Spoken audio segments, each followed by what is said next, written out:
మహాగణాధిపతయే నమః. ఓం గురుభ్యో నమః. ఓం శ్రీమాత్రే నమః.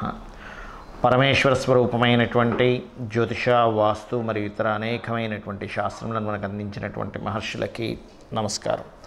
హయగ్రీవ హయగ్రీవ హయగ్రీవేతి యో వదేత్తస్య నిస్సరతే వాణి జహ్నుకన్యా ప్రవాహవత్. అరుణాం కరుణాతరంగితాక్షీం ధృతపాశాంకుశపుష్పబాణచాపాం అనిమాదిభిరావృతాం మయూకైః అహమిత్యేవ విభావయే భవానీం. శ్రీమాత్రే నమః. ప్రేక్షకులందరికీ కూడా ఆ లలితాంబిక అమ్మవారి యొక్క అనుగ్రహం పరిపూర్ణంగా కలగాలని మనస్ఫూర్తిగా కోరుకుంటూ మనం ఈరోజు చెప్పుకోబోయేటువంటి అంశం ఏమిటి అంటే 2024 జనవరి నుంచి డిసెంబర్ వరకు చాలామంది ఏంటంటే ఉగాదికి చెప్పుకుంటామండి అంటే లేదు సార్, ఒక జనవరి నుంచి డిసెంబర్ వరకు కూడా మాకు ఇయర్ టు ఇయర్ అన్నట్టుగా ఉంటుంది చెప్పమని చాలా రిక్వెస్ట్లు రావడం వల్ల మనం ఈ యొక్క ఎపిసోడ్ చెప్పవలసి వస్తుంది. కామన్గా అయితే మనం ఉగాదికే చెప్పుకుంటాం. అయితే ఈ జనవరి నుంచి డిసెంబర్ మధ్యలో ఎప్పుడు కూడా సంవత్సర ఫలితాలు చెప్పేటప్పుడు ఇక్కడ మేజర్ ప్లానెట్స్ అని తీసుకుంటాం. అంటే మేజర్ ప్లానెట్స్ ఏమిటి అంటే గురువు, జీవకారకుడైన గురువు, కర్మకారకుడైన శని, కాలానికి కారకుడైన రాహు, మోక్షానికి కారకుడైన కేతువు. మిగతా గ్రహాల యొక్క స్థితి బట్టి మనం నెల ఫలితాలు ఎలాగో చెప్పుకుంటూ ఉంటాం, మాస ఫలితాలు అంటూ ఉంటాం. వాటిని అవి ప్రతి నెల మారిపోతూ ఉంటాయి. 45 డేస్కి, 1 మంత్కి, 25 డేస్కి ఇలాగా. అయితే ఈ 4 గ్రహాల యొక్క స్థితి మూలంగా 12 రాసుల వారికి ఏ విషయాల్లో బాగా కలిసి రానుంది, ఏ విషయాల పట్ల జాగ్రత్త వహించాలి అనేటువంటి విషయాలు ఇప్పుడు మనం ఒక్కొక్క రాశి లేదా ఒక్కొక్క లగ్నంగా మనం తెలుసుకుందాం. కుంభలగ్నము, కుంభరాశి. కుంభరాశి వారికి సహజంగానే రాశిలో శని యొక్క సంచారం ఏలినాటి శని నడుస్తుంది. దీని యొక్క ప్రభావం జూన్ 30 నుంచి శని వక్రించడం వల్ల 2024 సంవత్సరంలో జూన్ 30 నుంచి శని వక్రించడం వల్ల దాని ప్రభావం కొంత తగ్గుతుంది. అలాగే 2లో రాహువు, అష్టమంలో కేతువు, చతుర్థంలో గురువు యొక్క సంచారం.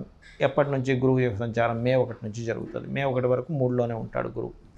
అయితే ఈ యొక్క గ్రహస్థితి వల్ల ఎటువంటి ఫలితములు జరగనున్నాయి అని చెప్పి చూసుకున్నట్లయితే ఈ యొక్క గ్రహస్థితి ఏదైతే ఉందో గుర్తుపెట్టుకోండి, మీకు ఆలస్యం జరుగుతూ ఉంటాయి. అంతేగాని మరొకటి ఏం కాదు. వెళ్ళినాడ్సినట్టు భయపడిపోవాల్సిన పని ఏం లేదు. కొద్దిగా ఆలస్యం అవుతూ ఉంటాయి పనులన్నీ. కాస్త శారీరక శ్రమ జరుగుతూ ఉంటుంది కుంభం వారికి.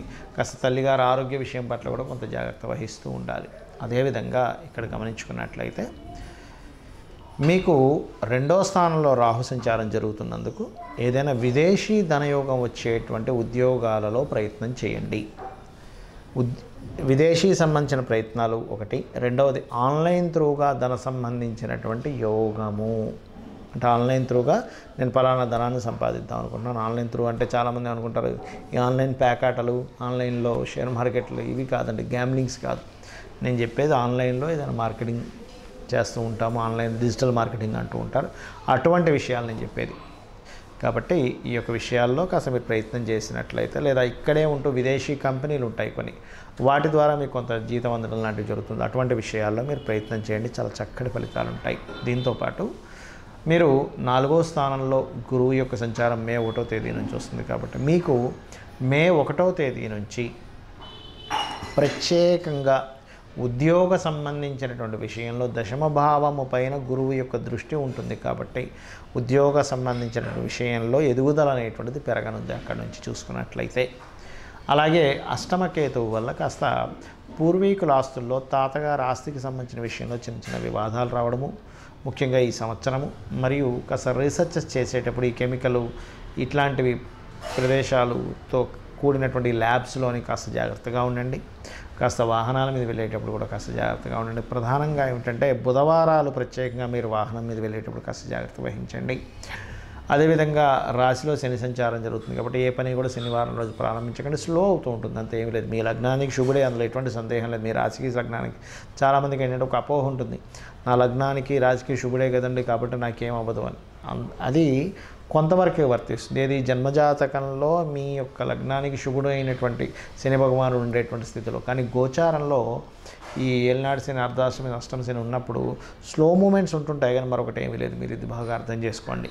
అదేవిధంగా మీరు చేయవలసిన దేవతారాధన వెంకటేశ్వర స్వామి యొక్క ఆరాధన ఎక్కువగా చేస్తూ ఉండండి. కేతువు, శని రాహువు, ఈ 3 గ్రహాల దగ్గర దీపారాధన చేయండి. గోవుకి బెల్లము 4 ఉండలు బెల్లము గ్రాసము తినిపించండి, అన్ని విధాలా బాగుంటుంది. మనం ఈ సంవత్సర ఫలితాలు కానివ్వండి, మాస ఫలితాలు కానివ్వండి, వార ఫలితాలు కానివ్వండి, ఏ ఫలితాలైనా గుర్తుపెట్టుకోండి. దీనికంటే అతి ముఖ్యంగా మీరు తెలుసుకోవాల్సినటువంటిది మీ యొక్క జన్మజాతక ఫలితాలు. మీ జన్మజాతకము ఎలా నిర్మితం అవుతుంది అంటే, మీరు జన్మించినప్పుడు ఉన్నటువంటి తేదీ చాలా ముఖ్యం. అది చాలామంది ఏమంటుంటారంటే, ఏమంటే మా స్కూల్లో రాశారు పలానా తేదీ, అది ఓకేనా, లేకపోతే మా వాళ్ళు రఫ్గా ఒకటి రాశారు. అలా కాదు, మీరు పర్ఫెక్ట్గా మీరు ఏ రోజైతే పుట్టారో ఆ రోజున నక్షత్రము, అదేవిధంగా ఆ డేట్, మంత్ అంటే నెల, సంవత్సరము, తేదీ, నెల, సంవత్సరం, ఈ 3 కావాలి. Date, month, year. దీంతోపాటు మీరు పుట్టిన ప్రాంతం కూడా చాలా ముఖ్యం. ప్రాంతాన్ని బట్టి మీరు జన్మించినప్పుడు ఉన్న 12 లగ్నాల్లో ఏ లగ్నంలో జన్మించారు అని డిసైడ్ అవుతుంది. ప్రాంతం ఒకటి, సమయం ఒకటి. చాలామంది ఒక సమయానికి ఏ ప్రాంతమైనా ఒకటే వస్తుంది అనుకుంటారు. అలా రాదు. అక్షరాంశ రేఖాంశాలు మారిపోవడం ద్వారా లగ్నం మారిపోతుంది. అలా ఆ రకంగా మీరు జన్మించినప్పుడు ఉన్న లగ్నాన్ని తీసుకుంటే ప్రతి వ్యక్తి కూడా పూర్వజన్మల్లో చేసుకున్నటువంటి కర్మ ఆధారంగా ఈ యొక్క జన్మ వస్తుంది. పూర్వజన్మలో చేసిన కర్మ ఏమిటి, ఈ జన్మ ఎందుకు వచ్చింది, ఎందుకు అద్భుతమైనటువంటి యోగం కలిగింది, ఎందుకు ఎన్నో ప్రయత్నాలు చేసినా ముందుకు వెళ్ళలేకపోతున్నాను అనేటువంటి విషయం మీ యొక్క లగ్నం ద్వారా తెలుస్తుంది. గుర్తుపెట్టుకోండి. అదేవిధంగా అందరికీ కూడా ధనం అనేటువంటిది, కుటుంబం అనేటువంటిది ఎంతో ముఖ్యం. కాబట్టి మీ యొక్క ద్వితీయాధిపతిని బట్టి మీ ధన స్థానాధిపతి ఎక్కడున్నాడు. చాలామందికి ఈ విషయం తెలియక రకరకాల వ్యాపారాలు, రకరకాల వైపు వెళ్తూ ధనాన్ని నష్టపోతూ ఉంటారు. అసలు ఎప్పుడు మీ జన్మజాతకంలో ధనం నష్టపోయే యోగం ఉంది, లాభం పొందే యోగం ఉంది, ఏ మార్గంలో వెళ్తే మీకు ధనయోగం ఉంటుంది అనేటువంటిది మీ ధనాధిపతిని బట్టి, మీ ప్రయత్నాలను, మీ సిబ్లింగ్స్ని బట్టి, థర్డ్ లార్డ్ని, మీకు ఏ దిశలో ఉంటే మంచిది. ఇప్పుడు 4 దిశలు మంచివే, వాస్తుపరంగా అన్ని దిశలు మంచివని చెప్తుంది శాస్త్రం. కాకపోతే మీరు ఏ దిశలో నివసిస్తే మంచిది, ఏ పేరు గలవారు. ఇప్పుడు చూడండి, రక్తం ఉంటుంది, అన్ని గ్రూప్స్ మంచివే, కానీ మన గ్రూప్ ఏది ఉందో దానికి సంబంధించిందే మనకి ఎప్పుడైనా ఏదైనా అవసరం వచ్చినప్పుడు, ఇబ్బంది వచ్చినప్పుడు మనం బాడీలోకి తీసుకుంటాం. అంతేగాని ఏ గ్రూప్ అయినా పర్లేదండి అనం. ఎందుకు, సేమ్ గ్రూప్ కనుక కనెక్ట్ అవ్వకపోతే అది ఆ వ్యక్తికి ఇబ్బందినిస్తుంది, ప్రాణాపాయంగా మారుతుంది. కాబట్టి అదే రకంగా వాస్తులో కూడా పేరులో ఉన్న మొదటక్షరాన్ని తీసుకొని ఏ దిశలో ఉండాలి. అదేవిధంగా మీ జన్మజాతకంలో ఉన్న గ్రహాలను బట్టి, శుభగ్రహాలు ఉన్న స్థానాలను బట్టి కూడా తీసుకోవచ్చు. అదేవిధంగా మరొక విషయం ఏంటంటే, సంతాన అభివృద్ధి కానివ్వండి, వివాహ సమయం కానివ్వండి, 3 నుంచి 5 సార్లు వస్తుంది ప్రతి వ్యక్తికి కూడా వివాహ సమయం అనేటువంటిది.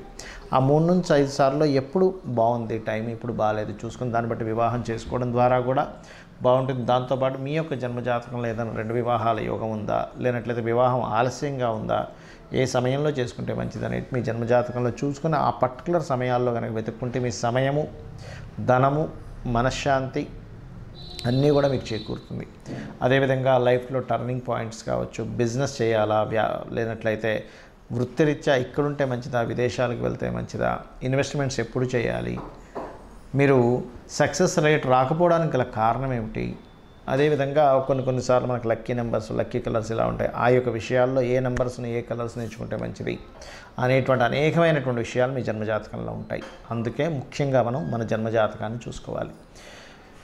మరి ఇక్కడ సందేహం ఏంటంటే, అందరికీ కూడా మరి జన్మజాతకం చూసుకునేలాగైతే ఈ గోచార ఫలితాలు మనం ఎందుకు చెప్పుకుంటున్నాము ప్రతిసారి. ప్రతి వ్యక్తి కూడా ఎంతో టాలెంటెడ్, అందులో ఎటువంటి సందేహం లేదు. ఒక్కొక్కరికి ఒక్కొక్క డిఫరెంట్ టాలెంట్ ఉంటుంది. ఆ టాలెంట్తోనే ఆ వ్యక్తి పైకి వస్తాడు.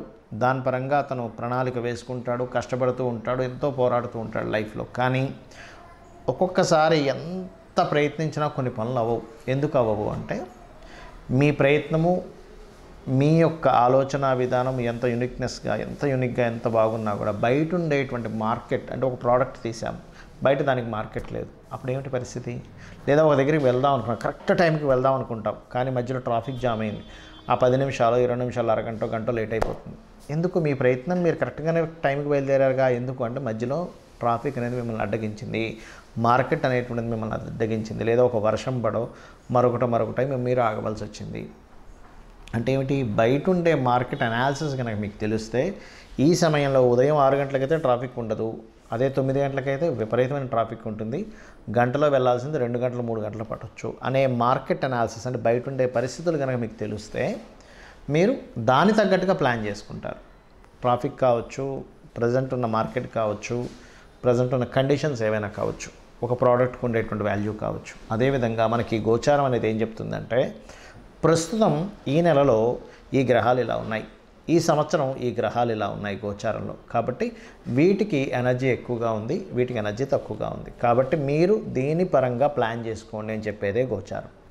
అప్పుడేంటి, మీ జన్మజాతకంలో ఉన్న యోగం ఏమిటి, మీ గోచారంలో ఉండేటువంటి గ్రహస్థితి ఏమిటి అనేటువంటి తెలుసుకుంటూ మిళితం చేసుకుంటూ, ఇవన్నీ ఒక ఎత్తు అయితే శాస్త్రాల్లో చెప్తున్నటువంటి విషయం ఏమిటి అంటే అమ్మవారిని కానీ, ఆ పరమేశ్వరుని కానీ, విష్ణువుని కానీ, దేవతా సంబంధించినటువంటి శక్తిని మీరు కనుక ఉపాసిస్తున్నట్లయితే, అమ్మా నాకు ఇవన్నీ తెలియవు, నీ యొక్క చరణాలు, నా పని నేను చేసుకుంటూ వెళ్ళిపోతుంటారు, నాకు ఈ జ్యోతిష్యమా, వాస్తా, లేకపోతే పరానా పాపం చేశానా, పుణ్యం చేశాను, ఇవన్నీ కాదు, ఇక్కడి నుంచి నేను త్రికరణ శుద్ధితో నేను చేసే ప్రతి పనిలో నేను చూసుకుంటూ వెళ్తున్నాను అనుకుంటే అమ్మవారే మొత్తం చూసుకుంటుంది. కాబట్టి ఆ యొక్క అమ్మవారి యొక్క అనుగ్రహం మీకు పరిపూర్ణంగా కలగాలని మనస్ఫూర్తిగా కోరుకుంటూ శ్రీమాత్రే నమః.